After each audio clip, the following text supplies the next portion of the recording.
स्वागत आहे नमस्कार. आयकॉन स्टील प्रस्तुत बिल्ड आयकॉन या उपक्रमामध्ये. आणि आज माझ्या सोबत आहेत इंजिनियर विक्रम देवकर सर. ते स्वतः उत्तम इंजिनियर आहेत. नुकतेच त्यांनी या क्षेत्रात आपले पाय रोवायला सुरुवात केलेली आहे.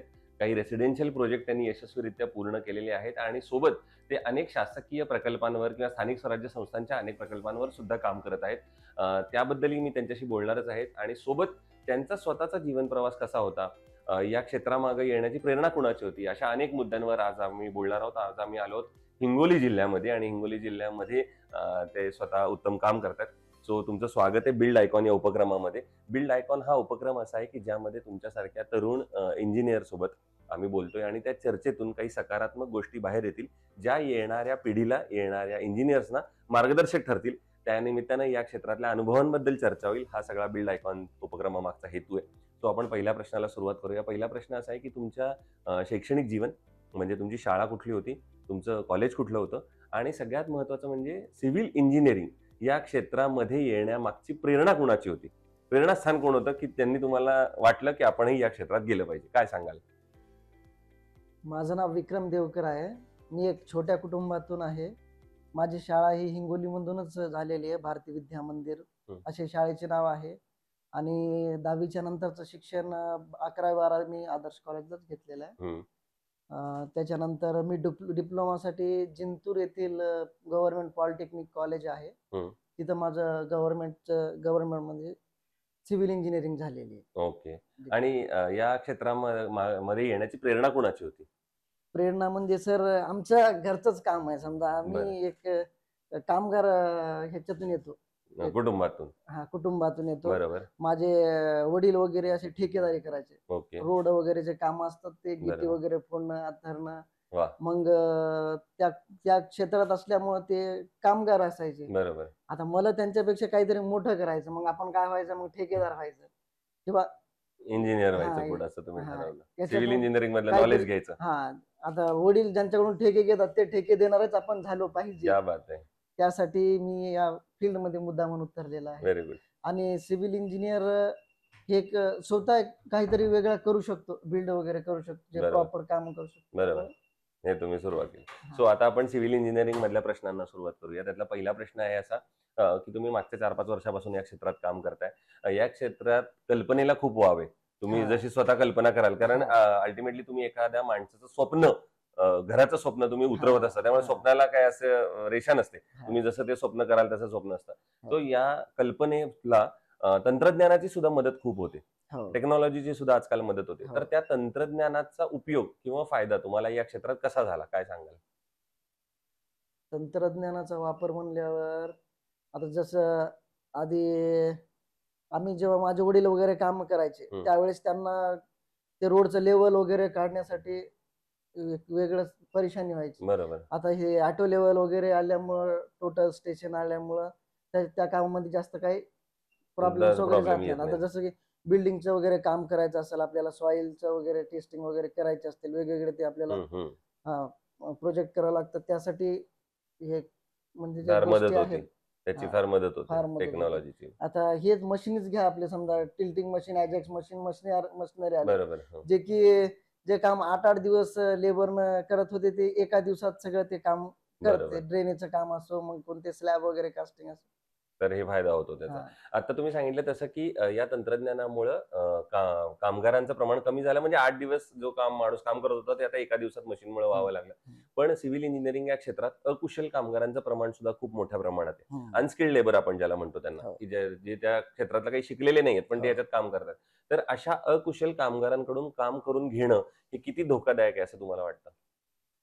खूप धोकादायक आहे सर. आता अकुशल कामगारांचं कसं असते, त्यांचं जेवढं त्यांना कळलेलं असतं ते तेवढं ते घर मालकाला सांगण्याचा प्रयत्न करतात. बरोबर. जसं की आता कुठं काय स्पॅन 20चा जर स्पॅन असेल, 20 फीटाचा जर स्पॅन असेल तर त्या ठिकाणी ते 1चे कॉलम्स घेतात आणि 1चे बीम देतात, जिथे की ते गरज नाही.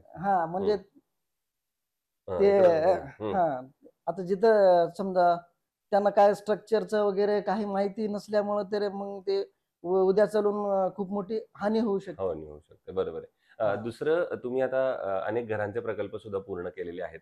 तर बऱ्याचदा त्या कस्टमरचं असं म्हणणं असतं की माझं बजेट कमी आहे किंवा या बजेटमध्ये बसवा. हम्म. तर बजेट आणि चांगलं क्वालिटी कन्स्ट्रक्शन या दोन्हीचा तुम्ही समतोल कसा साधता? आता सिव्हिल इंजिनियरचं सर कामच आहे हम्म. की योग्य बजेटीमध्ये एक चांगलं घर बनवून देणं. बरोबर. त्यासाठी आता अकुशल कामगार जर असतील, हम्म. जिथं 4 बार्स लागतात समजा, हम्म. तिथं ते 8 बार्स देऊन टाकतील. आपण त्या कॅल्क्युलेशनच्या हिशोबानं, त्या लोडिंगच्या हिशोबानं, त्याच्या रिक्वायरमेंटच्या हिशोबानं ते जे लेवल आहे हम्म. ते कॉस्टिंगचं लेवल कमी करू शकतो. बरोबर. हा, बेसमेंट लेवल जी पाहिजे ती लेवल घ्यावं लागेल आपल्याला. तंड्या, बीम आणि कॉलमची साईज जी आहे ते घ्यावं लागेल. स्लॅबची कोणी कोणी 6च्या वरी 7 त्याची थिकनेस वगैरे समजा ते आपण प्रॉपर मॅनेज करून त्या सगळ्या गोष्टी आपण करू शकतो. बजेटमध्ये आणू शकतो. बरोबर. आणि असं करू शकतो. चांगलं जर बांधकाम करायचं असेल, हो. क्वालिटी काम करायचं असेल, हो. तर काय काय काळजी घेतली पाहिजे कामावर असं तुम्हाला वाटतं? जसं सिमेंट चांगलं पाहिजे, स्टील हो. चांगलं पाहिजे, हो. असे काही मुद्दे सांगता येतील का? चांगले कामगार पाहिजेत, हो. असे काही मुद्दे सांगता येतील का अजून? कामगार तर चांगले पाहिजेच. कामगाराशिवाय तर ते काम उठून होणारच नाही. दिसणारच बरोबर. नाही. हम्म, हम्म. हे तर सगळ्यात मेन मुद्दा आहे. बरोबर. आणि सिमेंट, स्टील जे आहेत ते आपल्या IS स्टँडर्ड नुसारच वापरलं अगदी पाहिजे. बरोबर. अगदी जे बरोबर. लोकलचं नाही वापरलं पाहिजे. बरोबर. हा, हम्म. ते सिमेंट वगैरे जे आहेत ते पण सगळ्या गोष्टी IS स्टँडर्ड नुसार चालते. ते धक्क्याला धक्का म्हणून असं चालू द्यायला नाही काम नाही पाहिजे. पाहिजे. सर्वप्रथम आता जे घरमालक आहेत हम्म, हम्म. त्यांनी सिव्हिल इंजिनियर्सची त्यांनी हे म्हणजे ऍडवाइस घेतलंच पाहिजे. बरोबर. जातील थोडे पैसे पण तेवढ्यात त्यांचे पैसे उरणार आहेत. बरोबर. आणि जे आपण 100-200 वर्षाचं जे आपली कालावधी असते समजा आपल्या घराची, घर घराची. एकदाच होत असते. बरोबर. दुसरं तुम्ही अनेक शासकीय संस्था आणि स्थानिक स्वराज्य संस्थांची सुद्धा कामं केलेली आहेत. हो. तर ती कुठल्या प्रकारची कामं होती? काय काय टाईपची कामं तुम्ही केलेली आहेत आजपर्यंत? मी हिंगोली नगरपालिकेमध्ये सिव्हिल इंजिनियर म्हणून आहे. अच्छा. आमची एक कंपनी आहे, त्या कंपनीचा मी सिव्हिल इंजिनियर आहे. हा. आता 8 ते 10 हजार जवळपास घरकुलं हिंगोलीचे मंजूर आहेत प्रधानमंत्री आवास हो, योजनेचे. हो. त्या सगळ्यांचं बांधकाम परवाना मीच काढतो सर. वा. हा, माझ्या हातूनच होते. आणि त्याचं सुपरविजन, मार्कआउट वगैरे जे सगळ्या त्यांच्या व्हिजिटिंग पासून असते बरोबर. ते सगळं तुम्ही स्वतः माझ्याकडे. करता. बरोबर आहे. दुसरं असं आहे की या क्षेत्रात आता जी तरुण मुलं पुढची येत आहेत, नवीन इंजिनियर्स येत आहेत, तुमचे मित्र येत आहेत पुढचे, तर त्यांना काय एक मित्रत्वाच्या नात्याने सल्ला द्याल तुम्ही या क्षेत्रात येण्यापूर्वी? सल्ला म्हणजे सर सर्वप्रथम डिग्री झाली की त्यांनी आधी तर स्वतःला प्रिपेअर्ड करावं. बरोबर. जे की आपल्याला सॉफ्टवेअर्स वगैरे रिवेट झालं, 3D झालं, सगळ्या गोष्टीचे AutoCAD वगैरे जे बेसिक्स आहेत बरोबर. हे त्यांनी कम्प्लीट करूनच या क्षेत्रात यावं. क्षेत्रात येण्याच्या आधी 3-4 वर्षाचा त्यांना मिनिमम अनुभव असावा. त्यानंतर त्यांनी या क्षेत्रामध्ये उतरावं. या क्षेत्रात प्रत्येक माणूस सक्सेस होऊ शकतो. प्रत्येक माणसाला घर लागतं. या बेरोजगार इंजिनियर असं म्हणू शकत नाही. हा. बरोबर. दुसरं तुम्ही आजवर अनेक प्रकल्प पूर्ण केलेले आहेत. तर एखादा आयकॉनिक प्रोजेक्ट आठवतोय का? म्हणजे ज्या प्रोजेक्टमध्ये तुम्हाला काम करताना समाधान पण खूप मिळालं, आनंद मिळाला, अभिमान वाटला की हे काम माझ्या हातून झालं किंवा हे काम मी केलंय, असा एखादा प्रोजेक्ट आठवतोय का? हा, आम्ही रेल्वे स्टेशन, आपले हिंगोलीचे रेल्वे स्टेशन आहे त्याचं दादर बनलेलं आता नवीन दादर इकडच्या साईडचं. ते मी तेव्हा नेमकंच फील्ड मध्ये उतरलो होतो आणि सुपरवायझर म्हणून मला बाय चान्स तिथं संधी मिळाली.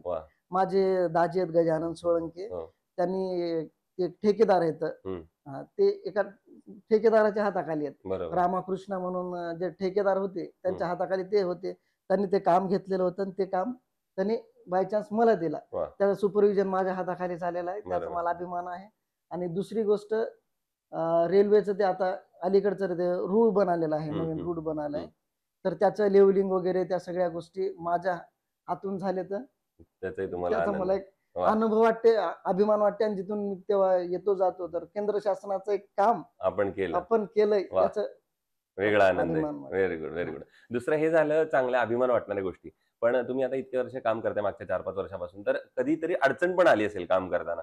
कधी असं वाटलं असेल की अरे आता पुढे काय करायचं माहित नाही, कधी नॉलेज कमी पडतं. तर अशा वेळेचा एखादा प्रसंग आठवते का की जेव्हा तुम्ही कामात अडलात आणि मग तुम्ही कुणाची तरी मदत घेतलीत, कुणाचा तरी सल्ला घेतलात आणि त्या परिस्थितीवर मात केलीत?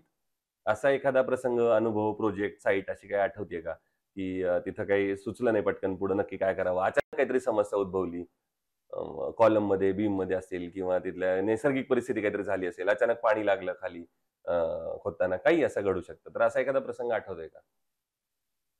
तेवढं तर नाही झालंय. बरं. पण एक साईट होती माने हं. साहेबांची. हं.